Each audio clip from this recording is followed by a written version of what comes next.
In this video, I'm going to be working with a stud colt that has recently figured out he is a stud, and he's starting to become difficult to bring in and out of the barn, and so I'm going to see if I can help her out.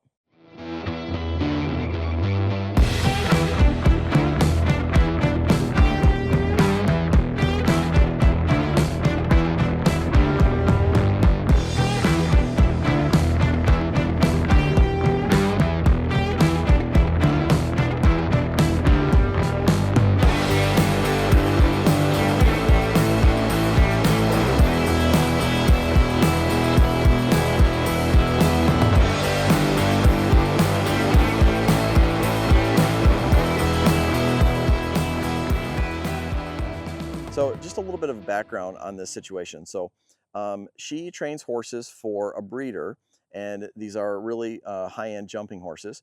And this particular horse is a stud colt, and so he's a little bit extra difficult. He's also very extroverted and very intelligent. And so he kind of can learn how to do some bad behaviors and get out of things. And he's kind of figured out the pattern, and she kind of feels like he gets bored easily, and then when he's bored, he starts to get into mischief. And so he's becoming difficult to handle on the ground. And so she's called me and asked me to come out and give her some help and see if there's some other exercises she can add to her program. So I really love how you're playing with him, because you're playing with him. You're moving him around, you're letting him do things. You're really flexible. You're transitioning from one thing to the next really quickly. That's really good for his mind. Somebody that wanted to bring him out in the arena and have him just stand like a statue for 20 minutes they're not going to get along with him. He's going to get older. He's going to get older. He's going to get more mature.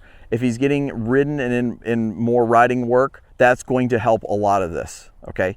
But there's just this phase of he's a baby and he's going to be super playful, and like I agree with you, we don't want to like knock that out of him. Right. You don't want him to not like people or not want to get handled. And so that's where you're only going to be able to do so much, and at that point everybody has to understand he's a yearling, he's a stud colt. He's going to have some of these behaviors, and then it's not on you to fix that. Like you can't, it's impossible. You know what I mean? Like you can't have him prepared for every single thing that they may do or how he may behave. But let me show you.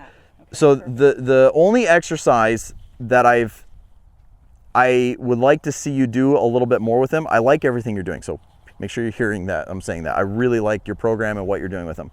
The only thing I would like you to add to your program is this exercise of owning space, because I would like him to understand that it's his job to stay out of our space a little bit better. It's his responsibility. So here's the game. The game is, this is my personal space bubble. Anywhere, the circle around me with the stick, okay? You have a big circle. I didn't have it as big. Yes, because I can't get kicked, struck, bitten when he's outside of this. So the first step of this exercise is I'm going to go for a walk. And then I'm going to stop and I'm going to say to him, this is my personal space. And so we don't scare him, right? So it's not being mean. But it's a block. This is not a yield. I'm saying to him, it's your job to not run into the fan blade. So I'm not going to warn him that I'm going to do this. The warning is that I'm going to stop. And it's his job to stay outside of this boundary. So what I'm not going to do is go like real slow with it and then gradually get bigger. That's how you would do a yield. So if he's standing here minding his own business and I'm going to yield him backwards, I would do this very slowly, very gradually, turn up the pressure a little bit more. When he finally backs up, I would release it. That's not what I'm asking you to do. I'm asking you to own your space and expect him to stay out of that personal space. So you're showing him this boundary is invisible. Like right now, you can't see it, but it's there. It's no different than human to human interaction. Like when I first see you, I'm not gonna walk up and put my face right in your face. I would be inside of your personal space bubble. I personally have a very big bubble. I don't like people coming into my space that I don't know. And even if they tried and I was just a human that I just met or something, I would put my hand out and say, hey, you need to stay, like, don't come into my space that close. I didn't ask you to. Some people are pushovers and they would let anybody do whatever because they're a pushover, right? I don't, but you're also not a pushover. And I can just see that by how you interact with your dog, with the horses. Like you're not a marshmallow. Hey everyone, real quick, I want to invite you to join me on my Patreon page. We have my full training program on there. We have a lot more detailed training videos. I post a new one every Wednesday, and we also have monthly giveaways and horsemanship challenges. So if you're ready to get committed to your horsemanship journey, you guys can do that on my Patreon page. I look forward to seeing you there. Let's get back to the video. Okay, so here we go back to the game. You want a 12-foot line? No, this is fine. So all I'm gonna do is I'm gonna stop and I'm gonna wave my stick and say, hey, this is my spot. I'm not advancing towards him like this. That's why they don't get afraid of it, because I'm not going into him fast. That's how I could very easily teach him to be head shy if I went into him like that too fast. But when he just crowds me, he knows he was pushing on my bubble. Okay. Oh, he knows exactly how to take your power away.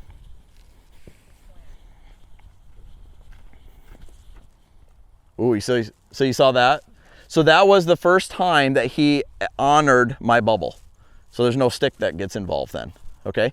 But I would practice this with him like 5 sessions. This is one, you know. I would do it 5 more times. It doesn't take very long. It's like a 5 to... It's like a 5 to 10 minute project to do this. But I want you to do this a little bit more with him, just for him to really understand the pattern. And you can do it at the beginning. What I would do is take him out and move his feet and play with him and then practice this for 5 days, not doing this first, doing it middle or end of the session until you're like, he knows this. Like right off the bat, he's good about it. That's when you go, okay, we're really winning this game. Now you could use this game coming in and out of the barn or whenever, okay? But until they learn this pattern, I don't expect them to know this pattern just going to and fro the barn. But see there, that was, even though he didn't stop exactly when I stopped, he didn't let me touch him with the stick. He stayed out of the way. So he's getting smarter about the pattern, okay?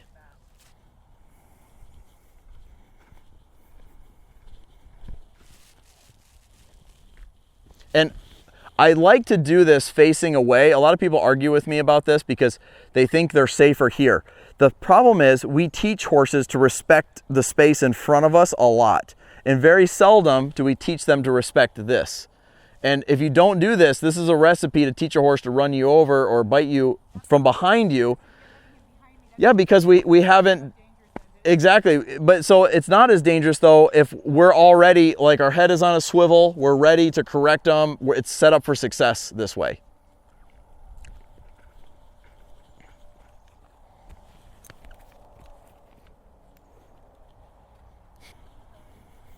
And he's pushy with his nose, so I'm not going to be afraid to touch him on the nose because that's what he's pushing with. You have to. If you don't, he's going to eat your lunch, especially when he's 3 and really knows he's a stud. He's going to be a big handful. We have an opportunity. We have a window of time right now where he doesn't fully know he's a stud. He's starting to think he's a stud, but he's still a little baby, you know, and he's influenceable right now. And so this is the time, like, even though we see him as like it looks like a horse, you know, he's huge. He doesn't know he's a horse. He just knows he's a baby and he's just testing things. He's experimenting with what's possible. You know, he tested and played with these things when he was tiny. The only one I ever thought, I said, you know what, I think when he was little. He's so different from the other babies.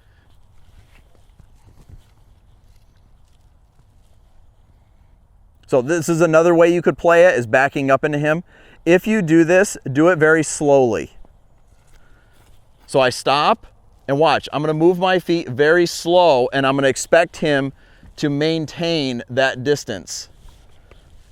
And I'm trying to get it without needing the stick. There it is. Does that make sense? But I'm doing it slowly so that I don't, if you go fast, that's when you're gonna create more of that striking, rearing up feel. And I would encourage you to slow down a little. It surprises him. I wouldn't say it scares him, I would say it surprises him. Like I always joke with people, and exactly, because it surprised them, which leads to them getting fearful of it. But his first response wasn't fear, it was defensiveness, strike at it. And so if you just slow down a little bit your corrections with him, it's not like if he does the wrong thing, it's not like within a split second you have to correct it. It's like you have a few seconds of time to get there. So you can be a higher level of pressure, but got there slowly. Does that make sense? Yep. And so it's like how fast you move the tool, how fast you move your body. Those are the variables that slow that down to create a better response. Just answered one of the questions. I said, I know I scare him from time to time. Yeah, you're just getting a little bit quick with it. And I liked how quickly you flowed between different exercises when you were playing with him. I want you to keep doing that. He needs that level of play in order to exhaust it. If somebody came out here and they were just too strict about, we're gonna do this for 10 minutes and we're gonna do this, then this, it would be not boring to him, but he would find too many ways to cause problems within it. On the fourth figure eight, he was already sick of it. Yeah. He made a sass about it. So by you flowing to things, that keeps it interesting to him. So I like that style of play where you just flow and go between different maneuvers. Just when you need to correct him, just get there a little slower. Now, the second stage of this game, once he's respecting our space, is for me to now take his space. So now I'm gonna walk a line. I can see the barrel sticking out behind him. I'm gonna walk a line towards those barrels and I'm gonna touch whatever's sticking out. And all he has to do is get off of this line. So I didn't follow him. I stayed on my line towards the barrels and he yielded away. Now, for now, I'm just gonna walk on this line back and forth here. Oops.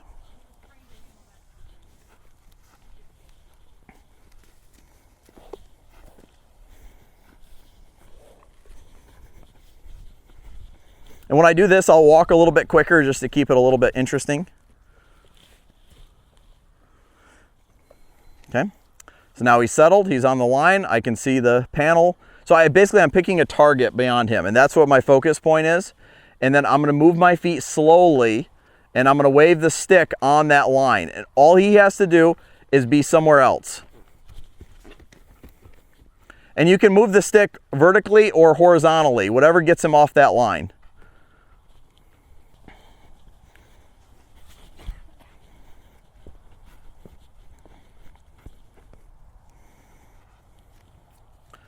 So I can see the top of the pen over there. I'm gonna walk on a line towards that. Again, move slowly. And you can see his reaction to this. That tells me he doesn't understand the game yet. Once he understands the game, he's just gonna move off this line. Because all I'm doing to him is I'm not saying be over there, I'm saying don't be here. That's all he's gotta take away from this. You can go anywhere you want, just don't be on my line. So I'm just gonna try to get this going a little bit further and then I'll have you come try it. That was good. You see that? I turned to face him and he started getting off my line right away. That to me was the connection I was looking for. I would quit it there. So what again, you've also know this with him, you don't wanna nag at him and do it over and over again. If it gets better, leave it alone. Now, even there, he wanted to move his feet, but he moved out of my space. I would rather that be a better option. Yeah, versus when he was wanting to do something with you, he kept coming into your space to do it. And so I just want him to understand this spatial thing. He needs to understand that human beings have a personal space bubble that he has to respect. This is really, really huge. This is the real big thing, the big issue that I have. Now, here's the test. Here's the test. Gotta walk in and pet him with the stick, make sure he's not head shy. So you can just check on this periodically. Like, you don't need to do it over and over again because I want to maintain his sensitivity to this. I don't want to desensitize him to it, but I want to test that from time to time of like, walk up and go, hey, can I do this? Out there. Yeah, anytime any part of him is in that bubble, it's going to get touched with a stick. Not like slowly with a yield. It's just that speed, that rhythm, that consistency. Okay, now go for a walk somewhere. Yeah, just go for a walk. Yep, just go for a walk and you're gonna stop and you're gonna own your space again. And you shouldn't need to wave the stick while you're walking. Now stop, wave the stick there. And again, you're trying to touch anything that's sticking out. And for me, if they trot around, I'm just gonna stop him with the halter because I don't want him to think you said circle or something else. Yeah, but wave your stick again, keep him out of that space. And just use the halter. There you go, now stop. Just use the halter as needed so that he understands he needs to yield backwards out of your space, not run around. Okay. And stop. Ooh, that was a good one. Do you see that? He just respected that. Since he's over there, I'm going to swing to the other direction, right? Sure. Good. I need to. I waved Yep, exactly. Yep. Again, those instincts, because he's a stallion, are going to be stronger with him. Those are any horse's instincts to smell poop, but it's going to be even stronger with a stud colt. Nope, we're not playing. Now the next yield, actually come out here more in the open where there's no obstacles, and then I want you to walk on the line through his bubble. Now stop. Wave the stick. Is it fun? Try to get him. Oh, try to get you. Yeah, you're trying. Don't get closer, but just reach your arm out as far as you can. And if you can't, you can't. But I don't want you to feel like avoiding it at all. I want you to go for it. Don't worry about hitting me. Exactly. Okay, now look at a spot over his back and walk a line through him. Wave your stick vertically up and down. I'm going to try to get him in the way. Up and down. Yep, wave the stick up and down and just slowly, slowly, slowly, slowly. Oh, slowly. So I would take half that size steps. To me, that was very fast. Okay.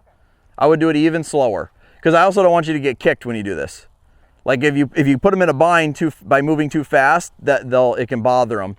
So if you just go, your feet are literally going to go like this, just a baby crawl towards him and let him just get off that line. I just edit these out. I get a lot of patience with this stuff. Yep. All the babies love to do that. And stop.